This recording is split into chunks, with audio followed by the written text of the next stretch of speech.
bird of prey ran into my sex this morning. Last week, I visited Puerto Rico for the first time. Up until then, it was only a myth to me. I could smell it through my grandma's cooking.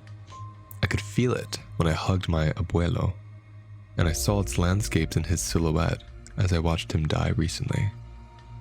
The moment I touched the ground, I felt like I had come home, and I've been a bit homesick ever since for the land, the language, the way of that culture. When I awoke this morning, I stretched, listening to Tori Amos's Under the Pink, and decided to connect to the land in upstate New York again. That record in particular holds a castle of memories for me when I was 16, and when I was getting in touch with the parts of myself that I had pushed aside for most of my life.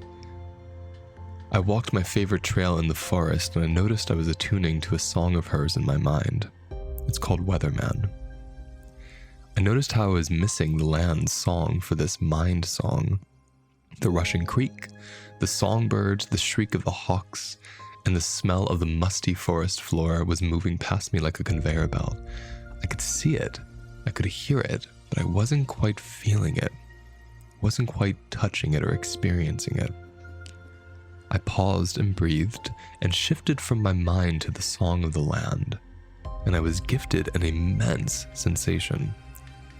The shriek of the hawk merged with my sexual organs, and then the sound of the creek rushed up through my core, and my skin became alive with receptors for the shadows and light that were painting me under the forest canopy. My body had become a flower of some kind, unfurling layer after layer with sensation in relationship with the smells and sonic textures of the land. It was psychedelic. It wasn't out of body, it was so in body. And it was magnificent. My body stopped walking suddenly, and I didn't know why. I looked, and a few feet in front of me was the giant hawk. We looked at one another. Then it flew gracefully through the trees, and I was left with this giddy gratitude from connection. This physical body tricks me into feeling separate. But this nervous system is pure magic.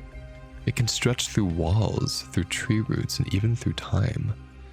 I practice trauma healing and body listening, not to master my body, not to master my thoughts or even my life, but to be humbled from these incredible experiences.